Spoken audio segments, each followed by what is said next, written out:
And TEAL! Duval!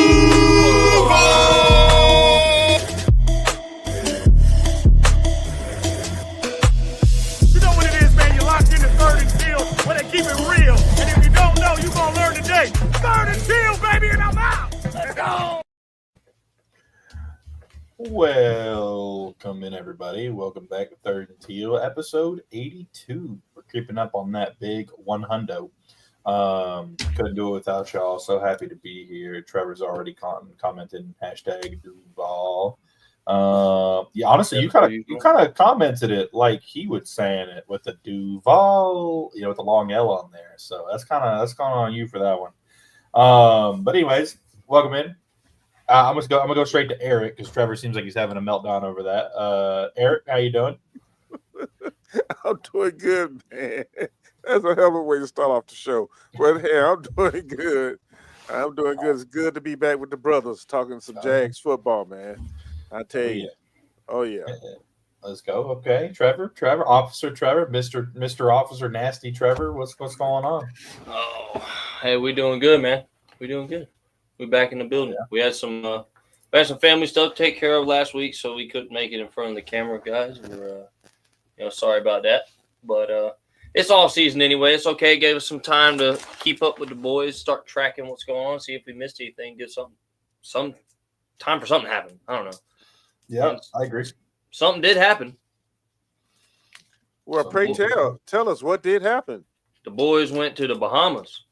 Mm-hmm. And I watched the video. De'Ami Brown does do YouTube, in case anybody didn't know already. I watched the video. It was fucking dope. It was really dope. I'm glad to see it because that's kind of what we were talking about last year, like how you see quarterbacks getting out there, getting the work in really early with their new pieces and like the current pieces and just building that chemistry in their own time. Right. These guys went all the way to the fucking Bahamas to do it. Dope. Loved it. A vacation work at the same time. Something I thought was funny about that was, how everybody was like, oh, Brian Thomas Jr. is fed up with Travis Hunter's antics and blah, blah, blah. And then, like, you see in the video, De'Ami Brown's working out, like, doing a plank or push-ups or something. And then Brian Thomas Jr. is, like, dancing around, laughing with the camera, like, pointing it at him. And then Travis Hunter's like, no, you got to do this. And they're, like, playing around, having a good time. Yeah. Seems like the three of them are peas in a pod, man. It seems like they're having a good time. I like to see that. And I feel like they probably got a lot more work in at this one than last year when they went on that retreat to the lake house or whatever. I think that was a whole lot more fun than it was work. And I think this one's a little more work, but still a good bit of fun for them. I agree. And I saw some really nice timing.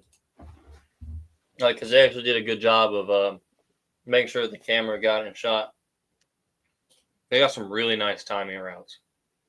And they're getting really good at, like, or at least Trevor is, timing that break. The ball's always out before the move, and it's always right in the basket. Perfect.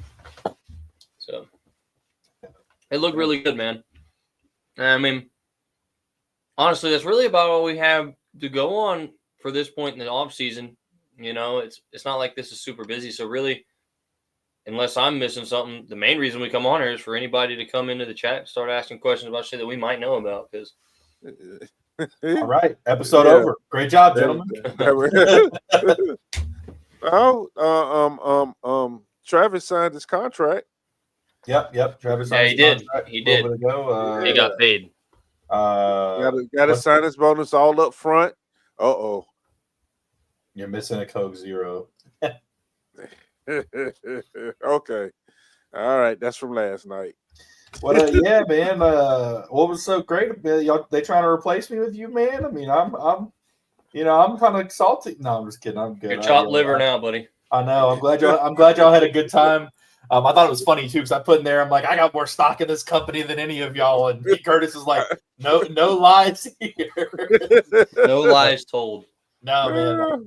No, thanks again for doing that, man. Me and the wife had a nice little movie night and hung out. And, cool. It was nice to kind of get that. We've both been pretty busy lately, so that was definitely a nice reprieve there. But yeah, man, that's awesome. I'm glad y'all have fun. It seemed like a good episode. Yeah, well, I saw some Titans fan went off about something about Derrick Henry. What did y'all do that got that dude all riled up, man? Well, the question was, Jeff was doing a all-time greatest.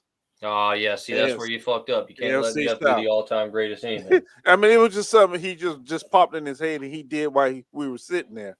And he said that Derrick Henry was the best back that's in the AFC South since the AFC South has been, established. And a couple of suckers said no, it was Fred Taylor.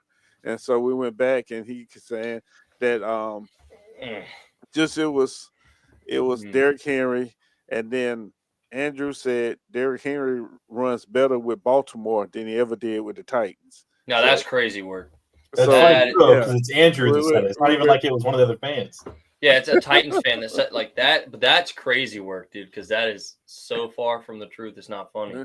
I don't think so. I do. He ran better with Tennessee. He just got a better line in front of him in Baltimore. No, he got better. He got more yards in Tennessee because he ran the ball 500 times a year. No, but I mean, he ran better, because Henry is that power back that's just going to bruise you and punish you. That's what he was known for. Was just like, it didn't matter. You put 5 or fucking 8 in the box. He was still getting yards because he was going to bruise you.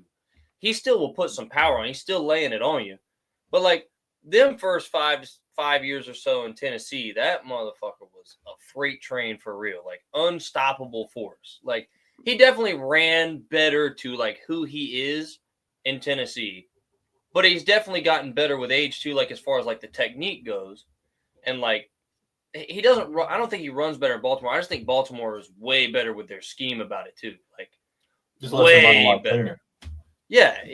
I agree. And I think everything in Baltimore allows him to elevate to another level overall, but I don't think he runs better as a whole. I just think he's in a better scheme, with a better line. He's just in a better situation. There you go. So I don't know that I think he runs better on his own. I mean, I think, like I said, those first 5 years, that was an unstoppable force. Yeah. Completely unstoppable. Brandon says 300-pound fullback helps in Baltimore. Yeah, Ricard's a fucking dog, dude. Yeah. Of course it helps. And then it also helps that you have one of the best mobile threat quarterbacks in the entire league. They're running RPOs like nobody's business. They're running read options like nobody's business. Like I said, he's in a scheme that's way better for him. I don't think he's just a better pure runner now. I just think he's in a way better system that makes it impossible. You can't double down on Derrick Henry in Baltimore like you did in Tennessee. Because then Lamar Jackson's going to murder you. Exactly. You can't do it. That's it right there. That's the point I was going to bring up. It just changes the whole ball game.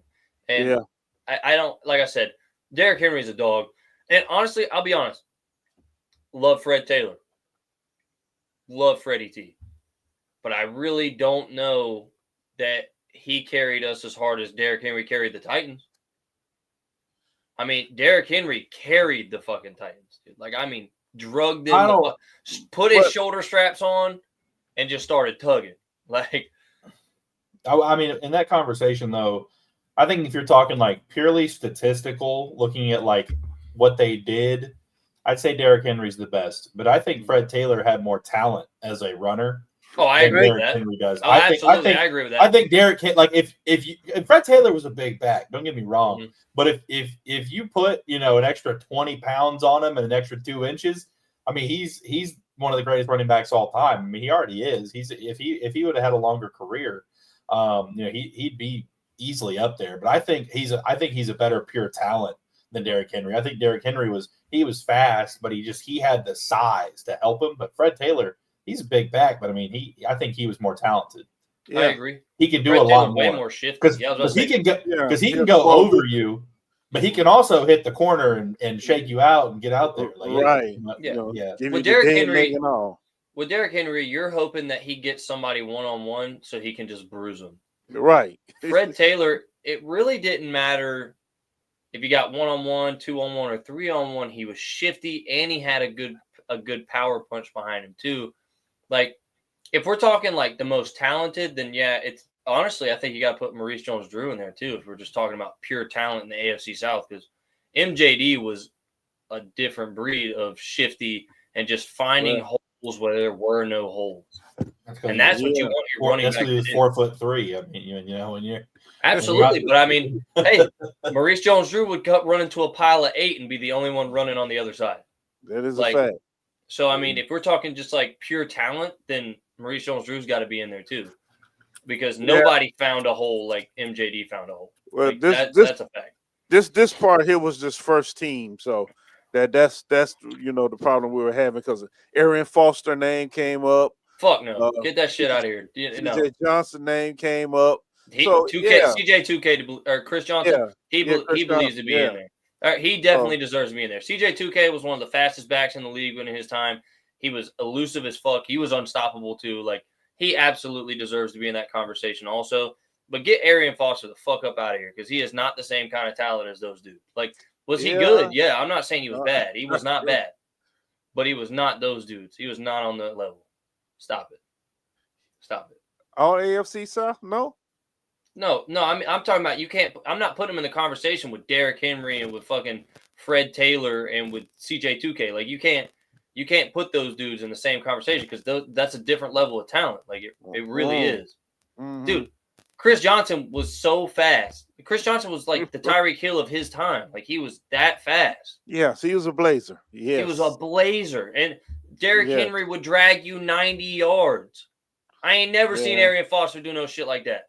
And Arian Foster ain't running into a pile of 8 and still running on the other side all by himself. I will say, though, some good points. Go ahead, Isaiah. Well, Derrick Henry, unfortunately, but he's about to pass Fred Taylor this next season. And he'll be in season 9 this year. Technically, I guess technically season 10, because 2016. Yeah, but anyways, how the years go. But he's played for 8 years. Fred Taylor's played for 12, and he's about to pass him in yards. But of course, he's in Baltimore now. But also too, Fred Taylor. I mean, he had some injuries, and there was some stuff, but that's crazy to me though. Well, honestly, I'm not mad. Derrick Henry's getting up there in yards, man. He's at 11,423. Taylor's at 11,695. Look, it feels like he's got half of them against us. Hell, because he punished us for not fucking drafting him, dude. He punished us every fucking time he came to Jacksonville. Arian Foster's hard to say, because Arian Foster's not even like top 50 in yards or anything. I'm literally that's what I'm saying. Like, the reason they bring up Arian Foster, because Arian Foster was a difference maker in games where they had no chance, and he gave them a chance sometimes. That's why they want to bring him up. Okay, and it wasn't that he was a bad back, and I'm not trying to like downplay that he did have really good games, but like, this is not the same level of talent. CJ 2K was running, he was literally leaving smoke trails. Derrick Henry would sound off a fucking freight train horn before he started running. And Fred Taylor didn't have to do nothing. He got the ball and he was gone. Like, it's different. MJD was literally Mighty Mouse. This is not comparable. You're just bringing up Arian Foster because you don't have any other running back that fits the conversation. That's why they want to bring him up. Still crazy to me that Barry Sanders has as many yards and stuff as he did in only 9 years. Because Barry Sanders was him. Yeah. Barry just played on a sorry behind team. That was his problem. I'm about to say, Barry really should have the most Super Bowl rings in history, because Barry was him. Like, Barry, realistically, with how dominant Barry was, even if he had even a quarter of a competent fucking team behind him, unstoppable. Because Barry was unstoppable. Yeah, No, go ahead. Finish your thought. In 9 seasons, 15,269 yards from Barry Sanders. Fucking insanity. That's crazy. Insane. Yeah, especially with the way he ran. Hell yeah. Man. Hey, there was a trade. There was a trade in the NFL. Your boy went to Minka and Jalen Ramsey got traded back and forth. They traded Minka for Minka. They're both aging. They both lost a step, and Jalen's going to play safety in Pittsburgh. So they traded Minka for Minka. Minka for Minka. Now, where they won those, where they snagged Jonnu, though. Yeah, Johnny's a good pickup for them. Mm-hmm. They definitely won that trade because they snagged Johnny. Because they've still got Pat Fryermuth and what's his name? Darnell. No, not Darnell. The tight end out of Georgia a couple years ago. He's like 6'7", 260, and ran like a 4.5. Is it Darnell Washington? Where? I don't remember. I'm blanking. But Brandon, you're absolutely right, though. That's a great point. Yeah, Darnell Washington. Barry is the story of what happens when you don't go to a better franchise for your second contract. Like if Saquon never went to the Eagles. You're absolutely right. Barry Sanders would absolutely have put the record so fucking high, it would have not even been funny had he had just left the fucking Lions. Yeah. That's when players were loyal to franchise. I wonder what the Steelers would take for Darnell Washington now that I'm looking at it. He's only 23. He'd be a good pickup. No, he'll be 20. He'll be 24 at season start, and he's 6'7", 264 pounds. Ran like a 4.5 at the combine, 4.6. And at Georgia, he was a damn good receiving threat. What's this? A tight end? Yeah, tight end from Pittsburgh. Okay. He went to Georgia, then Pittsburgh drafted him, but now they got Jonnu Smith and Pat Fryermuth. I wonder what the price tag is on old Darnell Washington. Yeah, because there definitely is one. But dude, that's like us though. We're fucking tight end heavy as fuck. He ran a 4.64. Yeah, but we're tight end heavy with guys that could be replaced. Nobody knows. Oh, like we got 50-11 of them motherfuckers, bro. That may not be a bad thing. The only one on that list that's absolutely untouchable is Brenton Strange. Oh yeah. Yeah. I'd love to see Patrick Herbert make the team. Yeah, I would too. He's physical. So yeah, I would like to see it too. I think another thing though is Steelers just want to run 2 tight end sets. Their wide receiver 2 is Robert Woods. Absolutely right. Yeah, I wouldn't want to go 5 wide if that was my 2.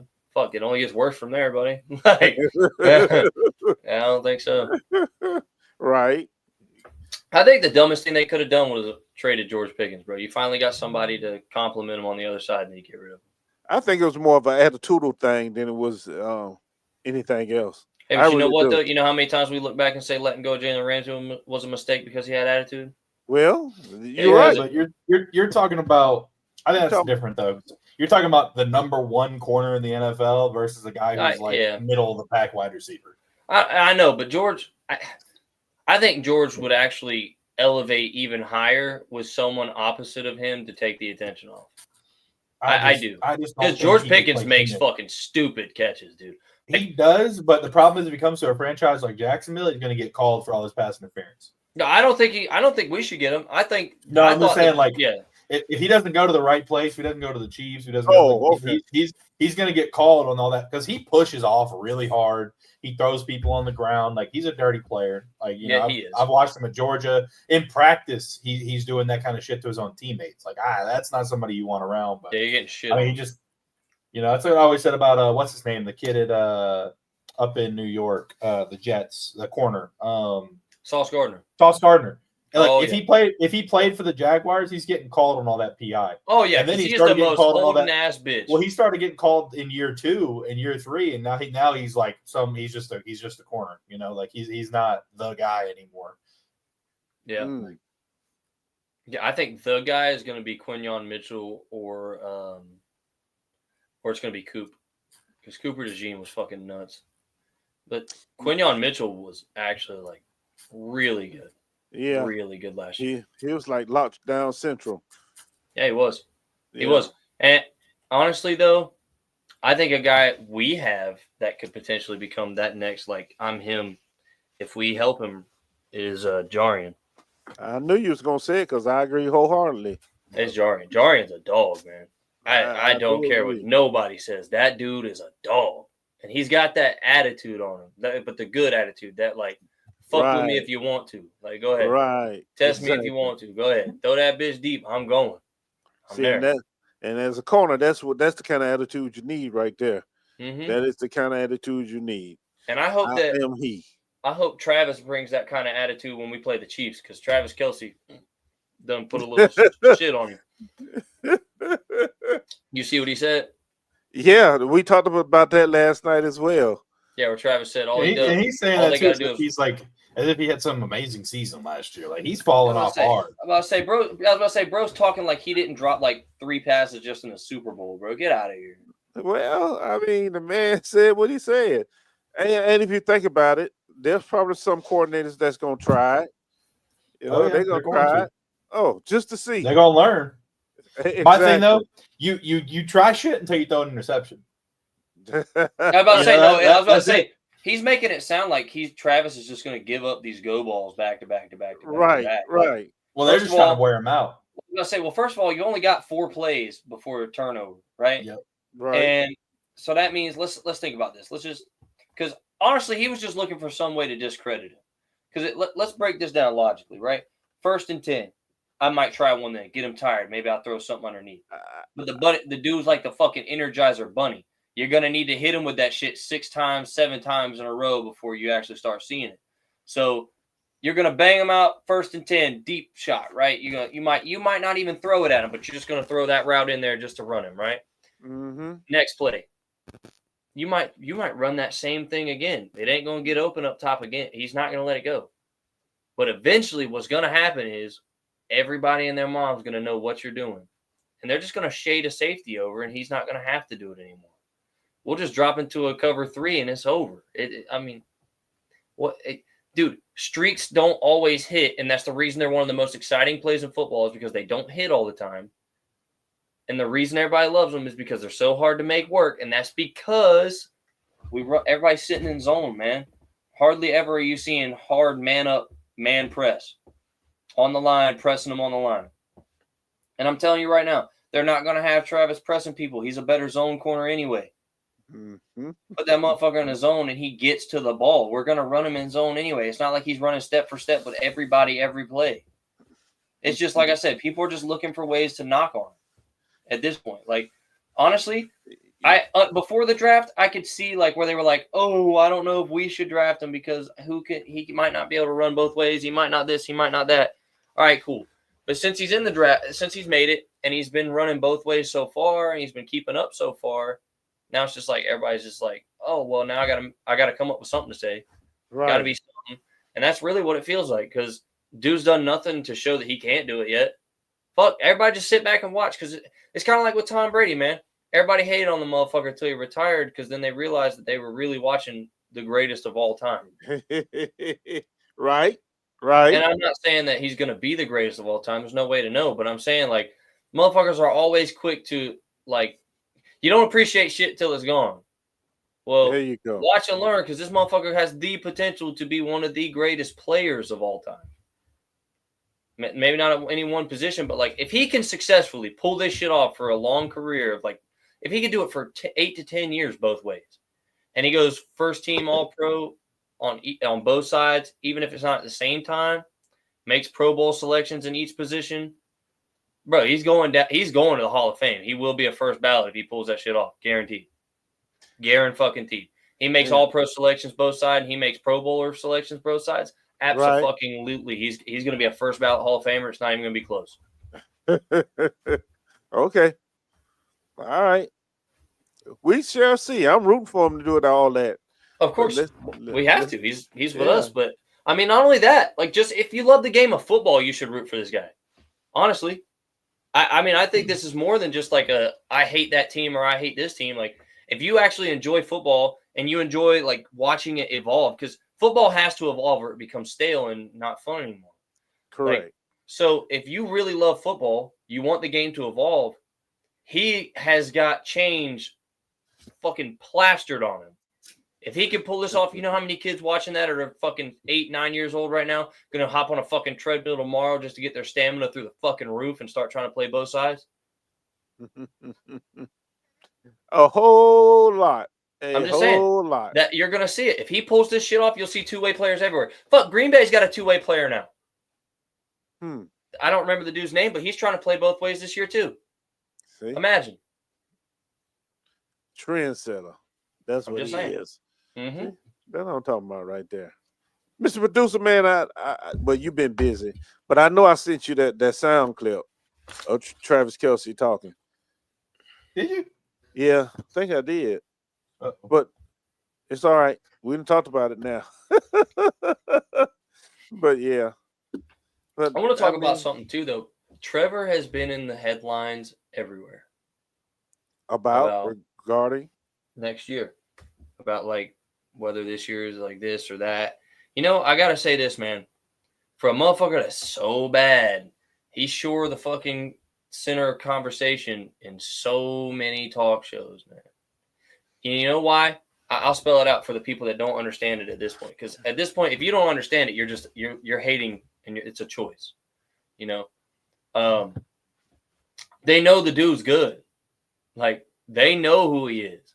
You can see it in him every time he hits the field, man. The dude plays with heart. He plays with strength. He's got grit. He's got a fucking cannon of an arm. He can put that bitch just about anywhere he wants to, especially outside the numbers. Outside the numbers, he's fucking lethal. I mean, they know what he can do. It's like this. You don't see anybody talking about Mac Jones having a make or break year this year about being out of the league, do you? No, you don't. You don't. And you know they only – I don't know. Don't remember. I didn't give a fuck. But that's the thing. Like they talked about it one year when he was in New England. Like, is it time for them to move on from Mac Jones? Da da da da da da da. But they didn't talk about it nowhere near as much as they talked about Trevor. No, there's so many people that would give their left testicle to have Trevor on their team. Fuck yeah. You don't see anybody near as many people talking about Anthony Richardson, who really is a fucking bust at this point. Yeah, like Buddy's on his way out. I'll say Buddy's already on his way out of the league. And we don't know that he gets brought up, but like nowhere near as much as Trevor does. Yeah. None. Well, Trevor is all the dislike and hate that Trevor gets is the product of a couple of things. Number one, Jacksonville is a small media market, so they always got to jump on Jacksonville because they don't feel like it's big enough to really deserve to be in the NFL. Number two, Trevor, because they brought Trevor into this league with so much hype and expectation and expected him in his rookie season, to turn Jacksonville upside down and have them in the playoffs, and already done played in a Super Bowl or two by now. And like I said, they were unrealistic expectations. Not to say that Trevor isn't good, because Trevor he's a dog. But you have to put the pieces around to make you successful. We had the number one pick for a reason, bro. Look, we went 8-3. What year? Went 8-3 twice. Yeah. Playing for the number one seed, Trevor goes down, and what happens to the season?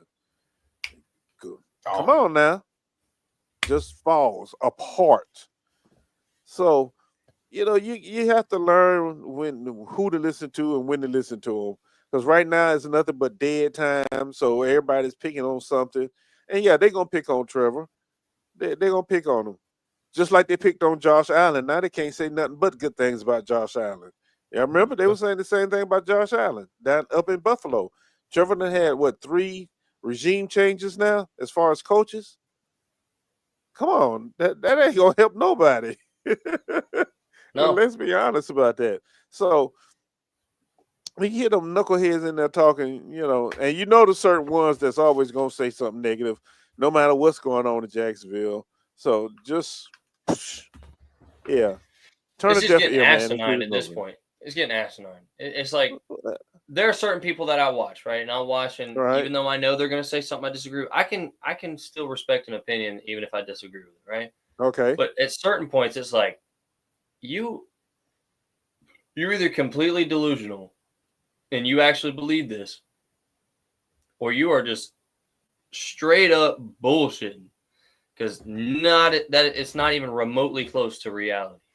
Like the thought that, what's happened with this team so far, Trevor should have done more, this, that, and the third. Or like they'll be like, oh, that Chargers game, yeah, he did great in the second half, but he's the reason they were down in the first half. He did throw the 3 picks, yeah.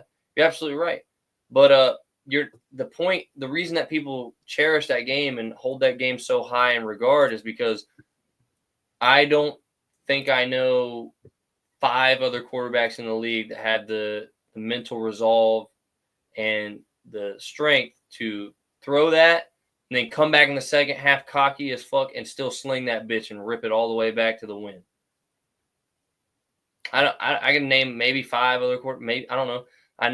Lamar can't do it. We've seen him in the playoffs choke. He can't fucking do it. If he starts out real bad, no, he's not coming back, dude. Not coming back. We've seen it too many times. That's the biggest knock on him, is he chokes in the fucking playoffs. Josh Allen can absolutely come back and take a game over. Mm-hmm. Pat will find a way to win if it's just him sometimes. Joe Burrow will do it. Joe Burrow could have the shittiest first half. He will still come back MVP Burrow in the second half. Mm-hmm. Jalen Hurts, I do believe, could do it. Jalen Hurts don't seem to give a fuck about nothing. Like, that dude won the Super Bowl and was like, this is what y'all wanted? Yeah, no shit, bro. Yeah, that's what they wanted. Fucking Exactly. bro speaks like he's fucking Bruce Wayne out here. But so I think Jalen could do it. I think Baker Mayfield could do it also. Baker's just a gritty motherfucker, bro. I don't think it matters what happens in the first half. If Baker's got time on the clock, he's gonna try to do something with it.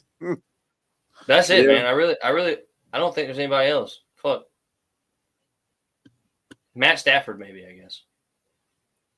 Because Matt's still a dog. Anybody that thinks Matt Stafford is too old for this shit now is fucking crazy. Matt Stafford's still him. And he quit playing. Because Matt Stafford's absolutely still a dog. There's another one had to get out of Detroit. Yeah. Yeah, he did, because they were just burying him, dude.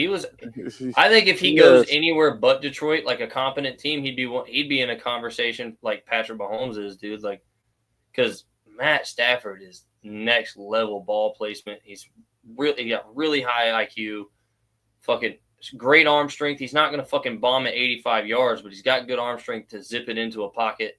Like, great pocket awareness, tough. He plays with grit. Like, absolutely.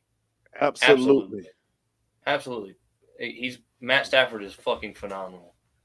Aaron Rodgers can come back from a first half fuck up. Yeah, no. I'm so tired of that name right there. But okay, you're right though. Huh? What A-Rod do? Man, now he talking about this is probably his last year. He ain't even played one game yet. Now here we go already. See. Well, I mean, everybody knows what he's doing this for. He's doing it to have one more good year in bounds.